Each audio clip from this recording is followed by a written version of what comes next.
Hello viewers, how are we doing? Hope you're all well.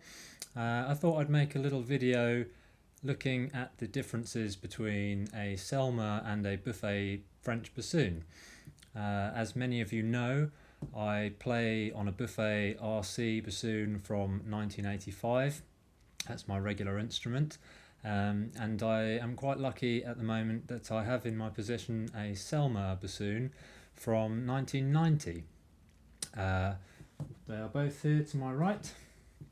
We have the Selmer here and Buffet here.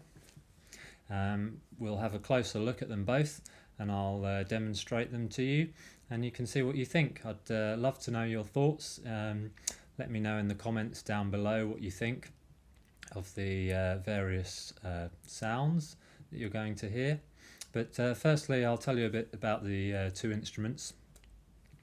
There's a few similarities and a few differences. Firstly, an obvious similarity, they're both made of the same type of wood. It is Brazilian rosewood, which in actual fact is now a protected endangered species, which is going to be interesting to see in the future what manufacturers of French bassoons are going to do about that. But anyway, these were made quite a while ago now, 30 plus years ago. One of the main differences is of course the bore.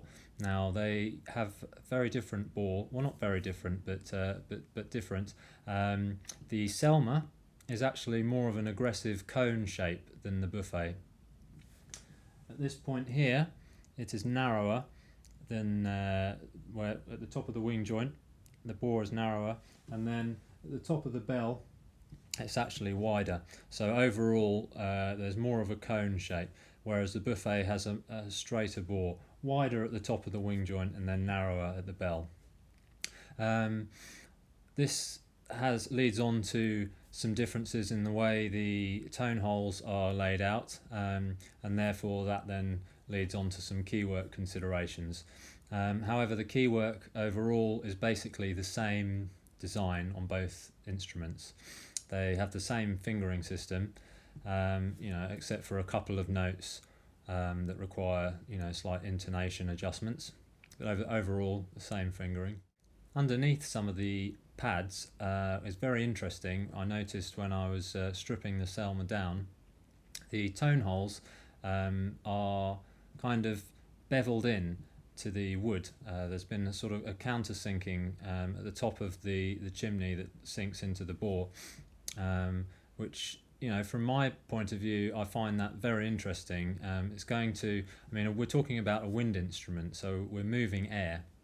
And one of my other loves in life, apart from the bassoon, is Formula One. And the F1 cars are incredibly aerodynamic, and they move air to create grip, to create downforce. So I know a little bit about how air moves from watching Formula One over my whole life, and the beveling at the top of the tone hole is going to create a vortex. So the air coming out is suddenly going to start going into a vortex at this point, which is obviously going to affect the acoustics of the instrument.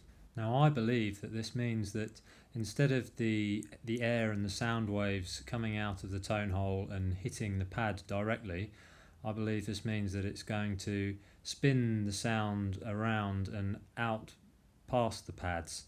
That's my theory anyway, as an amateur aerodynamicist.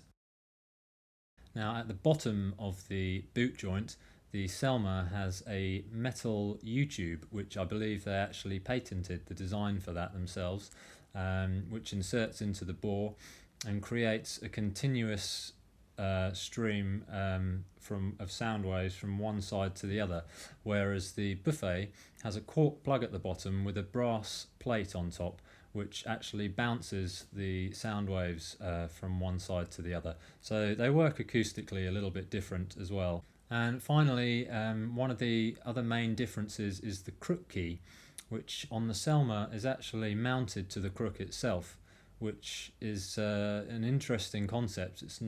I've not seen it on any other maker's designs, but I'm sure it has been tried.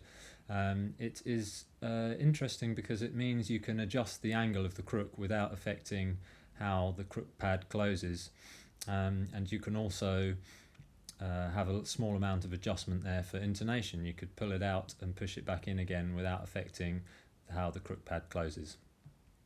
So I'm going to get on and demonstrate these to you, play a little bit of both. We'll start off with the tenor register. I'll demonstrate the Selmer first and then the Buffet using the same reed, so no discrepancies there. And it's just simply the instrument that you'll hear the differences. I would like to point out, however, that the Buffet is obviously my instrument, and I've been playing that for many years.